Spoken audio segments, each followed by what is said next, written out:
Estos son los descendientes de Isaac, hijo de Abraham. Abraham engendró a Isaac, y era Isaac de 40 años cuando tomó por mujer a Rebeca, hija de Betuel arameo de Padán Aram, hermana de Labán arameo. Y oró Isaac a Jehová por su mujer, que era estéril, y lo aceptó Jehová, y concibió Rebeca su mujer. Y los hijos luchaban dentro de ella, y dijo: si es así, ¿para qué vivo yo? Y fue a consultar a Jehová. Y le respondió Jehová: 2 naciones hay en tu seno, y 2 pueblos serán divididos desde tus entrañas. El un pueblo será más fuerte que el otro pueblo, y el mayor servirá al menor. Cuando se cumplieron sus días para dar a luz, he aquí había gemelos en su vientre, y salió el primero rubio, y era todo velludo como una pelliza, y llamaron su nombre Esaú. Después salió su hermano, trabada su mano al calcañar de Esaú, y fue llamado su nombre Jacob. Y era Isaac de edad de 60 años cuando ella los dio a luz. Y crecieron los niños, y Esaú fue diestro en la casa, hombre del campo, pero Jacob era varón quieto, que habitaba en tiendas. Y amó Isaac a Esaú porque comía de su casa, mas Rebeca amaba a Jacob. Amén. Vamos a ponernos en las manos de Dios. Oh Señor, gracias te damos, Señor, por este privilegio de cada uno de nosotros.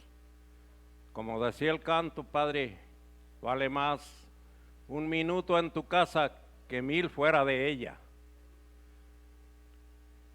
Nos sentimos bendecidos, nos sentimos contentos por estar en tu casa, Señor.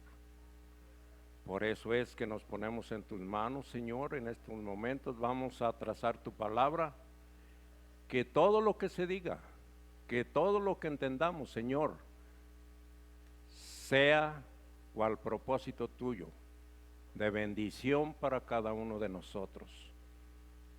En el nombre de tu Hijo Jesucristo lo pedimos. Amén. El título de mi participación con la palabra es: procura tener disposición al propósito de Dios. Y trataré las malas relaciones que ocurrieron a lo largo de la vida de algunos personajes bíblicos, que en su tiempo se dispusieron y obedecieron a ser instrumentos utilizados por Dios, igual que lo debemos hacer nosotros. También debemos de estar dispuestos siempre. En ocasiones nos parece que así no debemos alabar, que así no debemos adorar. Sin embargo, el propósito de Dios es el que va a obrar en cada uno de nosotros.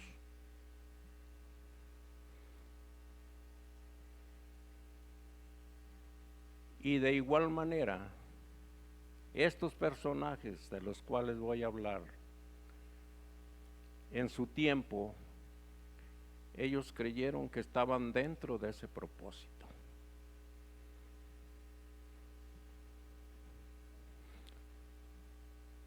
En Génesis 25, del 19 al 28, que acabamos de leer,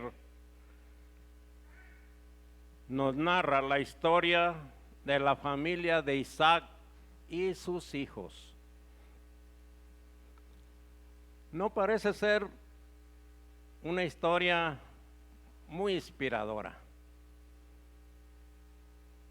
Es una historia paralela a muchas historias que nos topamos a cada día, fuera y dentro de la iglesia también. Allí en el versículo 21 del capítulo 25 de Génesis, sucede que Rebeca no podía tener hijos. Así que Isaac le rogó al Señor por ella. Y el Señor oyó su oración y Rebeca quedó embarazada. era de que hubiera ido con tu esposa a pedirle a Dios. Porque dice que ya cuando se casa uno ya no son dos, es uno. Y ese uno se complementa con los dos. Había de haber ido en compañía de su esposa a rogarle al Señor por su familia. Pues no fue así. En el versículo 22, un problema más. Como los mellizos se peleaban dentro de su vientre, ella pensó, si esto va a seguir así, o si esto va a ser así, ¿para qué seguir viviendo? Entonces fue a consultar el caso con el Señor. Hizo lo mismo ella. También ya no invitó a Isaac. Fue ella a consultar el caso con el Señor. Y dice que el Señor le contestó. Y le dijo, en tu vientre hay dos naciones, dos pueblos que están en lucha desde antes de nacer. Uno será más fuerte que el otro y el mayor estará sujeto al menor. Así es que lo que le dijo Jehová a Rebeca, lo agarró muy a pecho. Empezó a tener mucho favoritismo de Jacob. De tener ese favoritismo pasó al engaño, al abuso, porque también abusó de la discapacidad de Isaac.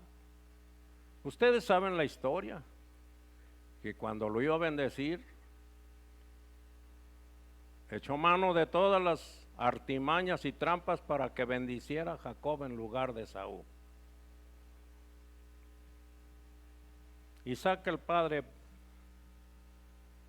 de Esaú, también fue su favorito de él porque le gustaba comer de lo que Esaú cazaba.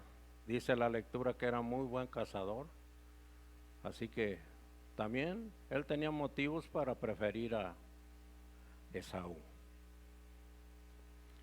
Vamos a entrar más de lleno en esta historia, en estos personajes. Bueno, pues la historia continúa. La Biblia narra cada detalle y ustedes conocen y saben porque han leído la palabra de Dios también, que Rebeca siguió haciendo lo que no debía hacer.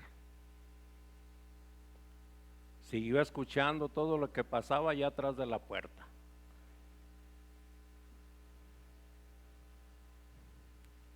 Se confabuló luego con Jacob para dar cabido al engaño.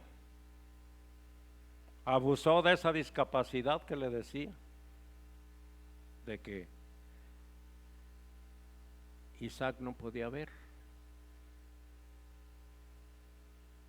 Y como era de esperarse,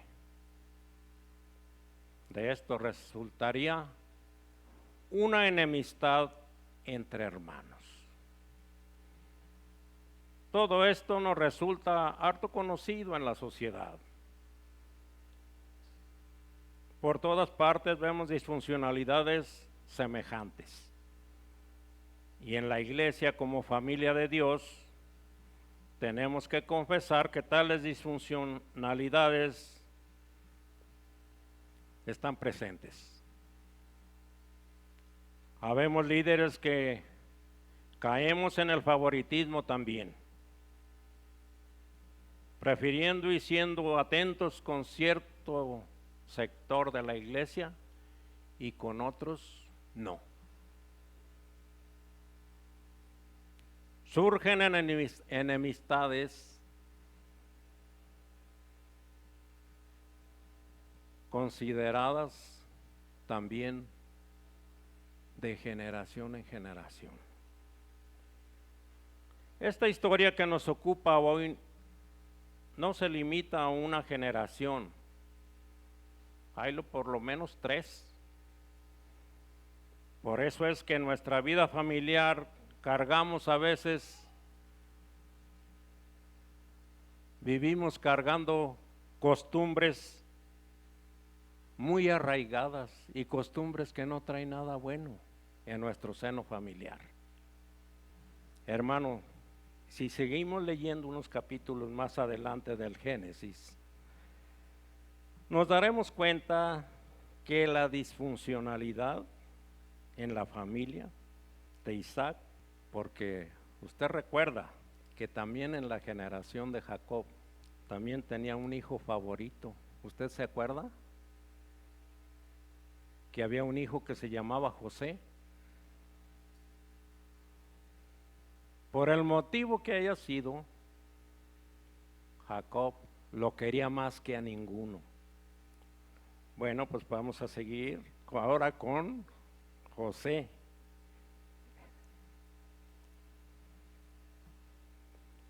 Para nosotros continúa esa misma forma de que se había perdido la primogenitura, más bien la autoridad que el primogénito debía tener,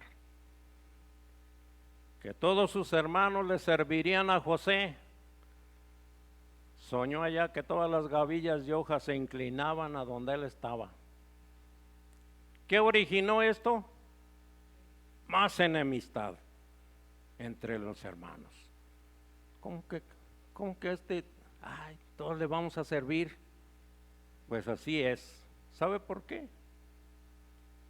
Porque está el propósito de Dios primero. En la familia de hoy, como en la iglesia, no debe sorprendernos encontrar situaciones parecidas, enemistades también parecidas entre personas que a veces no nos imaginamos que el menor gesto produce enemistad. Y que a veces esas enemistades pasan de una generación a otra. En vista de todo esto, debe sorprendernos el hecho de que en medio de esta familia en la que había engaño, abuso por varias generaciones, su propósito era preparado el camino para la venida del Hijo de Dios. Lo normal sería pensar que para este propósito Dios usaría una familia pura y consagrada, llena de amor. También lo normal sería también pensar que puesto que Abraham y Sara eran personajes de fe, no abusaran de Ismael y de su madre. De este matrimonio no tendría ningún problema. Nos imaginamos en un principio que porque parecía de novela, que todo se les acomodó, que todo iba bajo la voluntad de Dios, que no tendría ningún problema. ¿Sabe por qué tuvieron problemas? Porque ni Abraham, ni Sara, ni Isaac, ni Rebeca eran personas perfectas.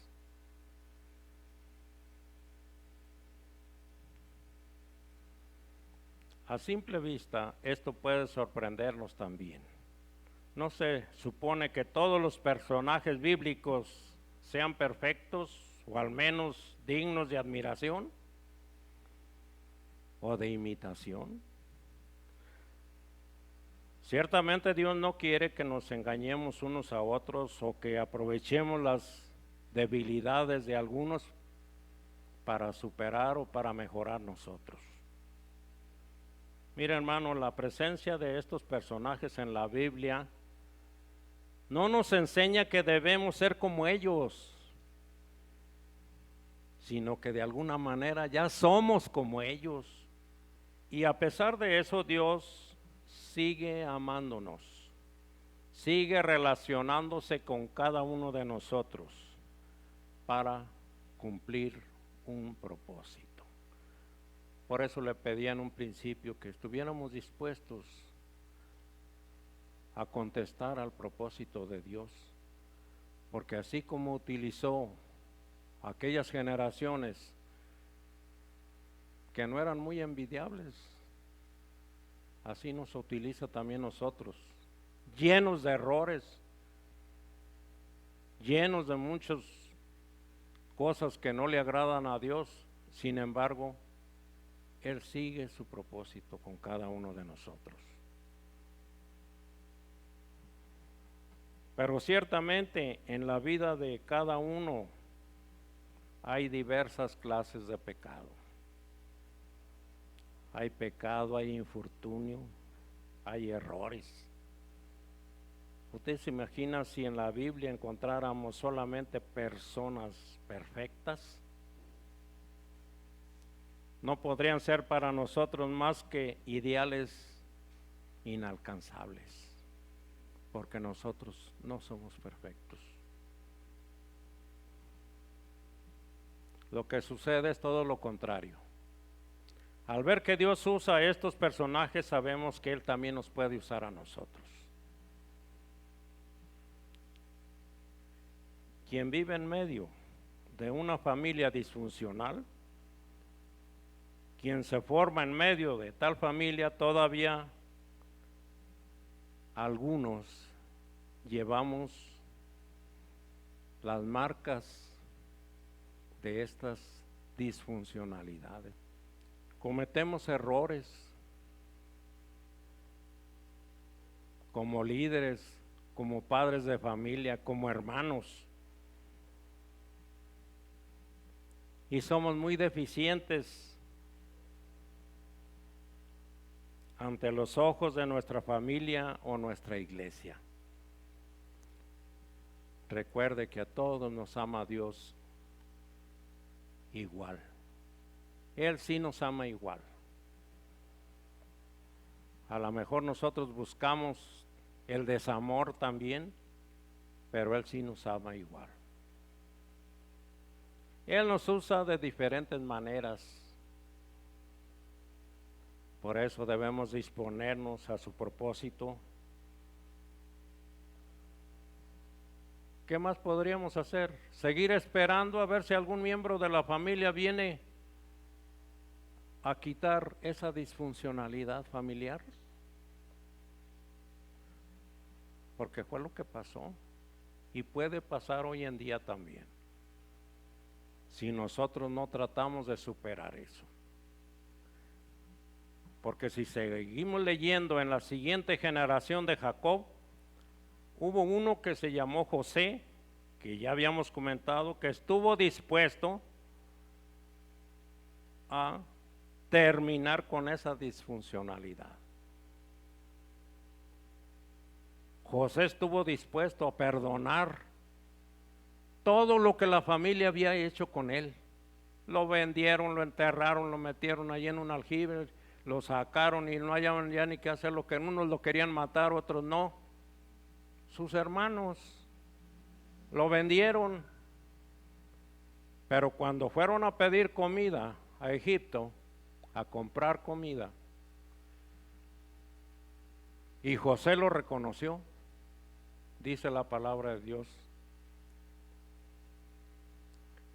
que se encerró en un cuarto y lloró.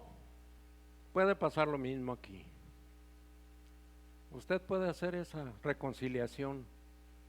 Usted puede terminar con esa disfuncionalidad en su familia o aquí en la iglesia, siempre y cuando usted esté dispuesto. No va a ser fácil, hermanos. Pedir perdón no es fácil.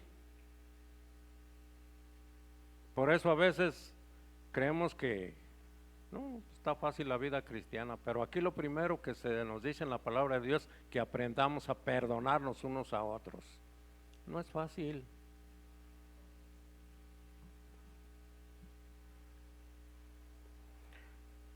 Usted puede ser ese personaje. Usted se puede ahorita convertir en ese José, que estuvo dispuesto a llorar y a humillarse con sus hermanos para dar por terminada esa enemistad. Voy a terminar con este pensamiento. ¿Qué pérdida de tiempo es la enemistad?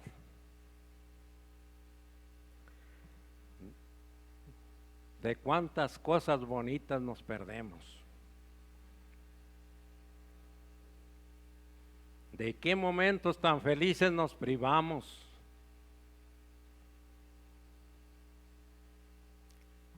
Todo lo bonito deja de suceder por causa de una enemistad.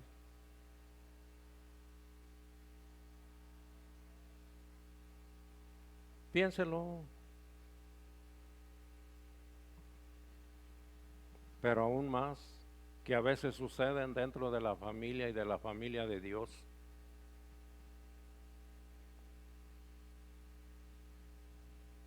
Todo por no estar dispuestos a ceder y a pedir perdón. De cuántas cosas bellas se pierde uno por andarse sacando la vuelta, porque no quiero verle su cara, porque no quiero ver, a lo mejor me hace un gesto. Seamos honestos, seamos sinceros, busquemos ese amor que Dios nos tiene, lo busquemos unos con otros. Yo espero que sea de beneficio y que estemos puestos en la brecha para que se cumpla el propósito de Dios. Es todo lo que se anhela. Que Dios les bendiga. Vamos a tener una oración.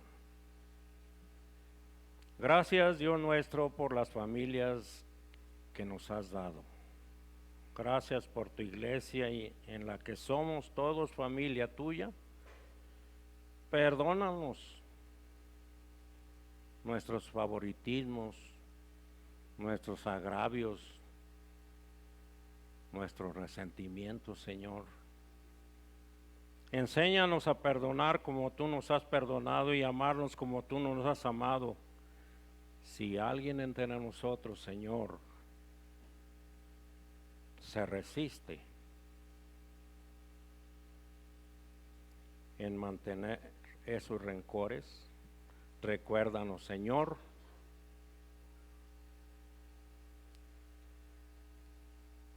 que a pesar de eso seguimos siendo familia tuya, Padre, la cual tú quieres alcanzar con tu gracia. En el nombre de tu Hijo Jesucristo. Amén.